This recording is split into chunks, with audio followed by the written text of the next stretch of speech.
back to my channel. If you're new here, hi, I am Jessi. Thank you so much for stopping by today. Guys, I'm so excited. Today is my 1 year anniversary here on YouTube, and what better way to celebrate my 1 year anniversary than doing the fall food collab here on YouTube with Moss Family TV. It's an open collaboration, and guys, the first collab that I actually ever did on this channel was the fall food collab with Moss Family TV last year. So I just thought this would be a cool way to celebrate with you guys, kind of, you know, memories, walking down memory lane, which actually the recipe I'm making you guys makes me crack up. So rewind back to a year ago when I did this collab, I had made cookie butter bread and it was so good. And I decided I'm gonna make another bread for you guys. Just start off the Fall Food Friday, you know? So we are making, it is butterscotch pudding pumpkin bread, guys. This smells so good. It is baking in my oven as we speak. And it just, all the fall scents, guys. It smells so good. I cannot wait to try it. The recipe that I got it from, the website was chindeep.com. I will leave a link down below for you guys for the recipe, as well as the collaboration that I'm doing with Fallon. Thank you, Fallon, for doing this. I had so much fun last year, and I'm so excited to do it again this year. Anyways, guys, let's get into this recipe. So the first step is you're gonna want to make brown butter. So I have 1 stick of butter in a pan, and you're going to melt it down. It's gonna get nice and foamy, and then it will turn this like delicious golden brown color.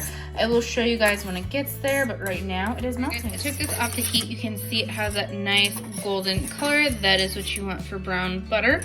And now we're gonna put all of our ingredients together and get the bread going. The first thing we're gonna do is we're gonna put our dry ingredients in this bowl, and then we'll put our wet ingredients in that one, and then we'll combine them. Also, you want to preheat your oven to 350 degrees Fahrenheit, which I already have that going. I'm going to be using Bob's Red Mill 1-to-1 baking flour. It's gluten-free. You can go ahead and use regular flour if you're not gluten-free. We're going to put 1 3/4 cup of flour into our bowl here. There's 1. And then I'm going to do 3 1/4 cup to equal your 3/4. 2 and 3. Now we're going to put in our butterscotch jello pudding mix. And we're going to put the whole container in there. And you do want the 3.4 ounce container, and that is what I have. And then we are going to put in baking soda. You're going to put in 1 teaspoon of baking soda.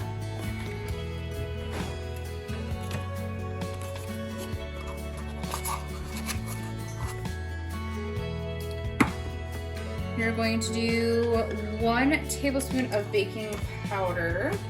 I'm just using this one.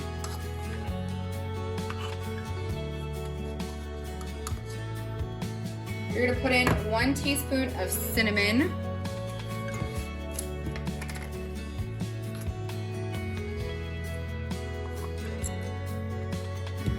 Guys, this smells like fall.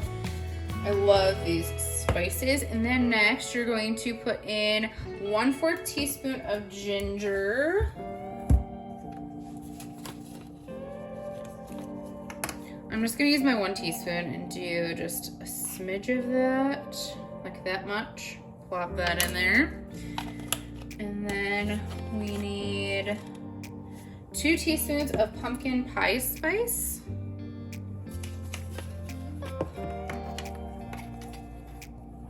There's 1. There is 2.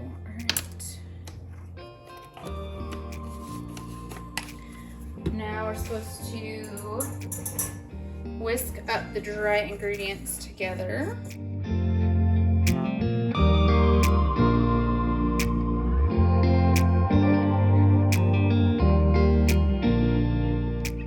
There's that. We're gonna set this aside now, and we're gonna do our wet ingredients.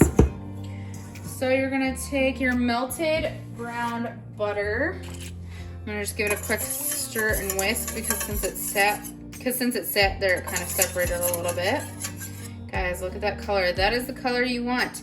It's gonna get foamy and you're gonna think, oh, it's ready. No, you probably need a little bit longer. Just keep going.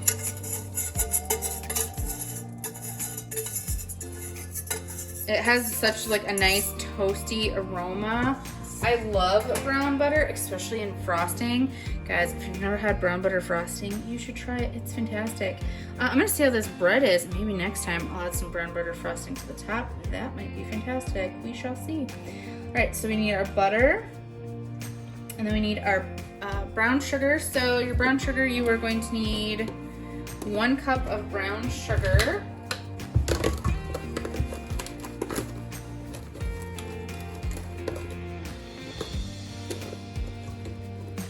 Cup of brown sugar. You're going to need 1 15-ounce can of pure pumpkin puree. I'm using the Libby's. You can use whatever brand you can find. Pumpkin gets super hard to find, especially in the fall, so I always try to buy mine a little bit earlier. Once September rolls around, I usually buy quite a few cans of it, and then I have it ready for the holiday baking season, you know. I know a lot of people had issues last year finding it, but there's so many food shortages still. It's hard to find anything, I feel like, any day. Alright, all of that in there. And then eggs. So you're gonna put 2 eggs in.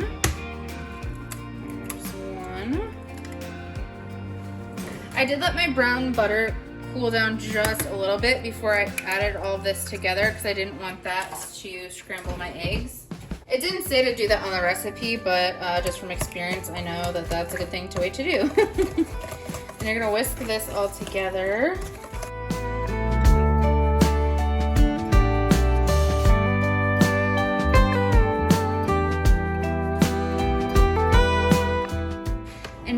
Going to add our wet and dry ingredients together and mix them until combined, and then we're going to pour it into the pan.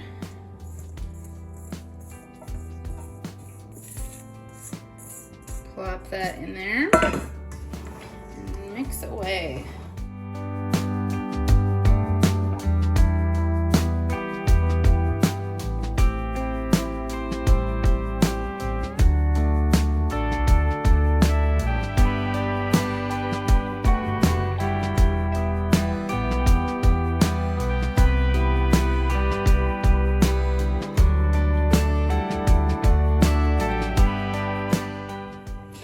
Now we're going to take our greased loaf pan. I just went ahead and used some baking spray in there.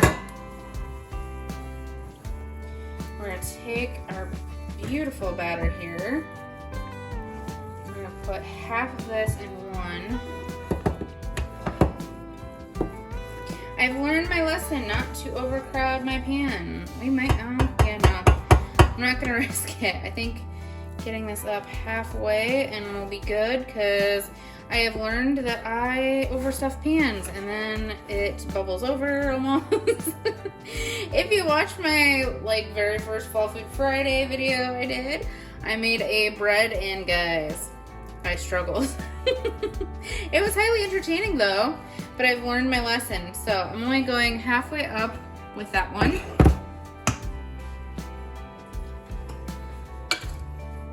I have another loaf pan here. I'm gonna go ahead and spray it.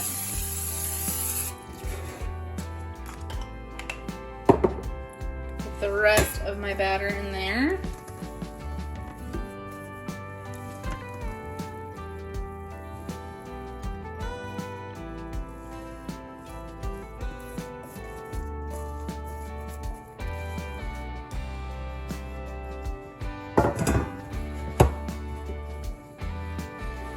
I'm pretty sure you're supposed to put this all in one, but guys, like I said, from my experience, this one's probably gonna be a small little loaf, but I'd rather not put all of it in one and then, have a disaster. I want one to work out. So, you could always use this extra batter and put it in little mini muffins. Guys, that would be fantastic, I imagine.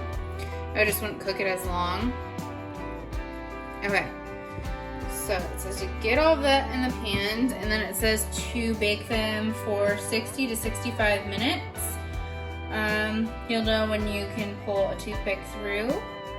So yeah, I'm gonna get these onto a pan. I'm gonna keep a closer eye on the smaller one because it's not gonna need the 60-65 minutes. You know, I probably could have fit that in one pan. Dilemma. What do I do? Hey Jeffrey, can you come here? So you know my history of overfilling pans. But I feel like this recipe actually, you think that to put that one in a second one? Yeah, I would not put them together because it's going to be exactly what happened last time. I would just leave them like that, and if they're a little bit smaller, they're a little bit smaller. It says 60 to 65 minutes. I don't feel like they're going to need that. I would probably put it in for like 45 minutes and check them. Okay, I'm going to put these in for 45 minutes where they're a little bit smaller, and then we'll check on them then. And I'll let you guys know because obviously this recipe makes one loaf usually. But like I said, I have experience and it just never, I would rather have a smaller loaf and it all work out than have like a big loaf and be a disaster. So if you'd like to see the experience, please go back to the cookie butter. the cookie butter bread, yeah. I'll put a little iCard and a link down in the description for you guys so you can go watch that disaster. Anyways, guys, we'll be back when this is all done. Here it is out of the oven. I flipped it onto a plate. Guys, this is so delicious looking. I'm gonna cut it open and I'm gonna try a piece. It's gonna be so good. All right, guys, I'm gonna taste test this for you. It smells so delicious.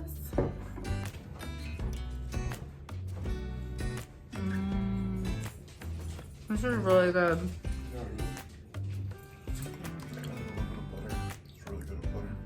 Is it really butter? It reminds me of the muffins from like Perkins. Mm-hmm. The pumpkin muffins. Mm-hmm. But better because it doesn't have all that yucky gluten in it. I don't feel like I taste the butterscotch that the recipe says there is, but that doesn't really matter because it's still really good. This is a perfect fall bread. You know what though? I think next time I'm gonna make this, I am gonna go ahead and do the brown butter frosting because I think that would be fantastic. Jeffrey just shook his head. He's like, yeah. Like your banana brownies? Mm-hmm, the banana brownie, brown butter frosting. I'll go ahead and leave that down below in the description how I make the brown butter frosting. That's from a different recipe. So if you guys want to do that, because I think that would just put this up a notch. It's pretty late, so I'm not gonna go ahead and make some of that. And plus I already have it made and I cut it. So next time though, that is what I'm gonna do. That would be so good. Guys, this is fantastic. You're gonna wanna try it. All right guys, thank you so much for coming along with me today. I hope you guys enjoyed. Guys, thank you so much for supporting me this last year. It has meant so much to me. And thank you, Fallon, for letting me be a part of this open collaboration. Like I said, just to kind of mark my 1-year anniversary, and you were my like first collab that I ever like did on my channel. And to do a bread again, how fun is that, guys? Make sure that you guys give this video a big thumbs up, press that like button, subscribe to my channel, and click that little notification bell button so you're notified every time I post a new video, because you guys are not gonna wanna miss out. Next Fall Food Friday, guys, next Friday for this collab, I have another delicious dessert coming your way. You're not gonna wanna miss out. It is so, so good. Anyways, guys, we'll see you in the next one. Bye.